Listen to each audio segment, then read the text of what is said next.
if you're looking to have a little fun, maybe a little excitement on the side, and it's all for a good reason, we got the 2011 Polar Plunge coming up. I was able to attend last year's. It was a great event. For people who don't know about it, tell us what the Polar Plunge is all about. The Law Enforcement Torch Run Polar Plunge is a fundraising event. All the funds we raise goes to benefit Special Olympics Utah, and it's our 6th year with this event. We hold it out at Hiram State Park, and we basically cut a hole in the ice. People pay or raise $25 at minimum, and they come out and take the plunge for Special Olympics. And watching the faces on these people as they jump in is definitely priceless. So if you don't want to jump in yourself, go out and watch. But people love getting involved, especially when it has to do with Special Olympics. And you guys encourage individuals, teams, offices, all sorts to get signed up. Anybody and everybody who's willing to come take the plunge, come out. It's a good time. We encourage costumes. We encourage the more funds you can raise, the better. It's all for Special Olympics. So how can people get involved? There are a couple different ways they can get involved. We do have a website registration up and running. If you go to www.sout.org and click on the Polar Plunge logo, it'll take you to the Hiram website, and you can register online. You can build yourself a sponsorship page. You can email that out to your friends. The dates are January 21st and 22nd, so if you're not real comfortable doing that online, you can come out the day of the event and register as well on site. So perfect, either online or the day of the event. Absolutely. And last year I remember seeing, college kids that got together and decided to raise money, a lot of businesses that had some of their brave employees out there, and they were all dressed up. So it is a fun event. Yeah, it's a very good time. Now, Lynn, I want to come over and talk to you for a bit because you're from Special Olympics. How does a benefit like the Polar Plunge help you guys? Well, this helps us with our funding for our year-round sports training and competition for our athletes. And the Cache Valley boasts one of the largest teams in the state. And so they take a lot of funding with their travel, with their practices, with their qualifications to come to state competition. We do hold 6 competitions on a state level each year, but on a local level, there's over 50 area events.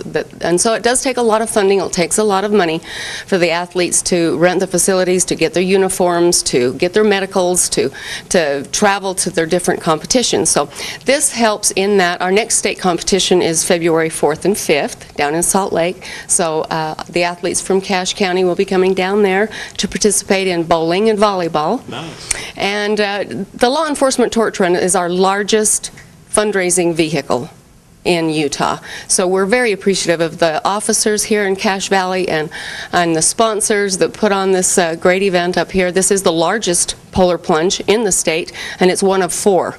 The very next week after the Cache County jump is one down in Cedar City. So this is one of 4, but it is definitely the largest. These guys have been the most successful. Everybody's trying to pattern their events after the Cache Valley jump because it is very successful. It's huge fun. We must just love the cold up here. Maybe you're climatized a little bit more, but It's like jumping in a hot tub for us. there. So you go. Put it on There you go. Love it or not, we got it. Now, have you guys taken the plunge yet? Absolutely, every year. Does it get easier every year? It's the number one comment I always hear is it's not as bad as I thought it was going to be. It's really not that bad. It's so much fun you don't even notice the cold. Awesome. And I want to talk a bit about what it takes to get something like this going on. Lynn mentioned a lot of the sponsors. Sportsman Bail Bonds has been a huge part in this, trying to get it all put together. They've donated a lot of money and time, but many others have helped out as well. Absolutely. We wouldn't be able to do this event or pull it off without our sponsors. Sportsman's Bail Bonds has been fantastic in terms of media outreach and advertising over the past couple of years. We also have a great partnership with Utah Highway Patrol, with Utah State Parks Department. They allow us to come out and disrupt the ice fishermen for a full day out at Hiram State Park. If anybody knows Cache Valley, they know that is the #1 recreation area in the winter. We have lots of local restaurants, lots of local businesses. Last year we had generators and big floodlights donated. It's turned it into a real party. So yeah, we absolutely rely on our local donors and sponsors. And definitely, and if people, like I mentioned, don't want to take the plunge, there's a lot of great things to see. Number one, the people jumping in the water, but there were a couple restaurant booths out there last year that'll probably be back this year. So you can go, have a bite to eat, dress warm, sit back and watch a great show, right? Yes, but bring your swimsuit, because once you see it, you'll want to go in. There you go. Real quick before we go, let's just remind them of the website, the time frame, when it's going to be, how they can get involved. Okay, the event is January 21st and 22nd. We're doing a noon, a midnight, and then another noon plunge. So Friday at noon, Friday at midnight, Saturday at noon. And the website is www.sout.org, and there's a Polar Plunge logo you can click on to go register. So there you go. Get everybody involved. Contact your friends, contact your office party, or if you just want to go as a family. Yeah, I mean, pretty much anything. It's going to be a great time. So keep that in mind and get involved and help out Special Olympics. Ladies, I appreciate you talking with me. Thank you.